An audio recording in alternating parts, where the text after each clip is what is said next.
তো good afternoon বন্ধুরা, শুভ দুপুরের অনেক ভালোবাসা। দেখো এগুলো হচ্ছে চিংড়ি, তো বেশ কুটে বেছে মা পরিষ্কার করে নিয়েছে। তো আজকে মা রান্না করবে চিংড়ি মাছটা আলু দিয়ে। তো আমি চিংড়ি মাছ খেতে ভীষণ ভালোবাসি, তো সঙ্গে থাকো, পুরো ভিডিওটা দেখতে থাকো, কেউ স্কিপ করো না।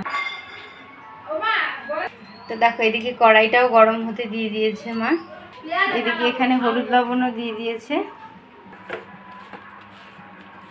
দেখো চিংড়ি মাছগুলো ভালোভাবে মাখিয়ে নিচ্ছে। এখন কড়াইতে তেল গরম হয়ে গেছে, দিয়ে দেবে।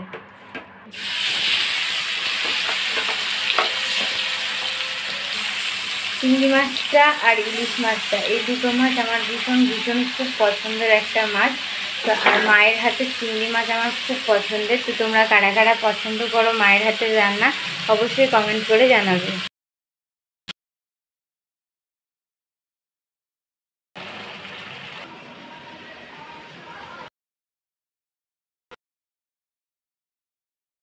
এই চিংড়ি মাছগুলোও মার ভাজা হয়ে গেছে, আর আমার আলুটাও টুকরো করে দেওয়া হয়ে গেছে। তো মা মাছগুলো এখন তুলে নিচ্ছে। তো এখন টুকরো করে আলুগুলো ভেজে নেবে।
আলুগুলো বেশ সুন্দর লাল করে ভাজা হয়ে গেছে, তুলে নিল দেখো।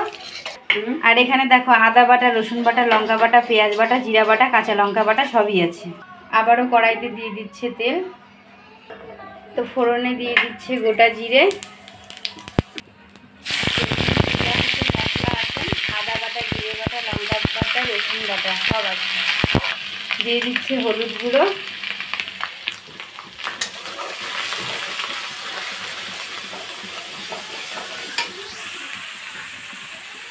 দিয়ে দিল পরিমাণ মতো লবণ। লবণটা অবশ্যই কম করে দেবে, কারণ লবণ বেশি হলে কিন্তু খাওয়াটাই মুশকিল, তাই 1 চামচের মতো দেওয়াটাই স্বাভাবিক।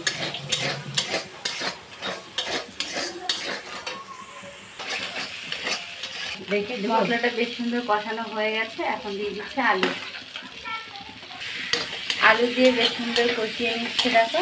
দিয়ে দিল একটু পরিমাণ চিনি, দেখো দিয়ে হালকা পরিমাণ জল দিয়ে আবার একটু কষিয়ে নেবে। তো দেখো সাইড দিয়ে তেল ছাড়তে শুরু হয়েছে, মানে মশলাটা বেশ সুন্দর কষানো হয়ে গেছে।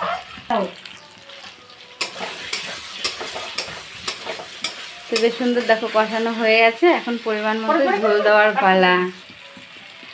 তো দেখো এক একজনের রান্নার আইটেম এক এক রকম। তো আমি ভাবলাম মা হয়তো জল দেবে, এই জন্য বলে ফেলেছি।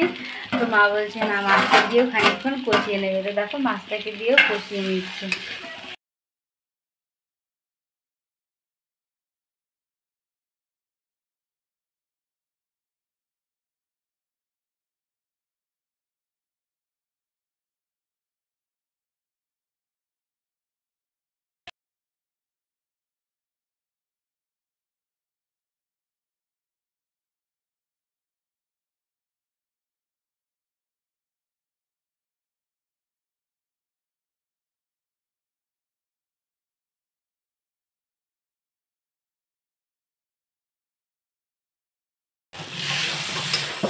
তো দেখো বেশ সুন্দর এটাও কষানো হয়ে গেছে।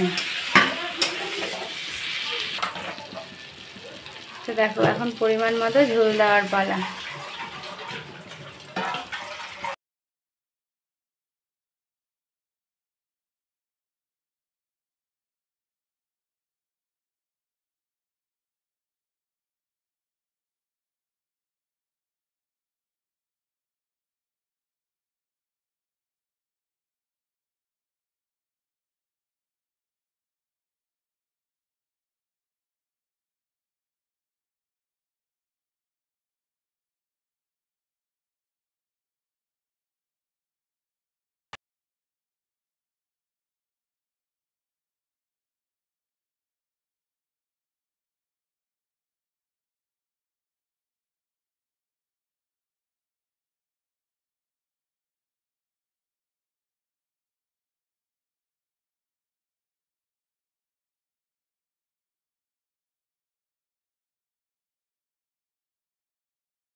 তো ভিডিওটা যদি ভালো লেগে থাকে লাইক শেয়ার কমেন্ট করতে ভুলবে না, চ্যানেলটা যদি নতুন হও সাবস্ক্রাইব করতে ভুলবে না। দেখো এরকম চিংড়ি মাছের রসা কারা খেতে পছন্দ কর, ভালো লাগলে অবশ্যই লাইক শেয়ার কমেন্ট করতে ভুলবে না। সবাই ভালো থাকো, সুস্থ থাকো, টাটা।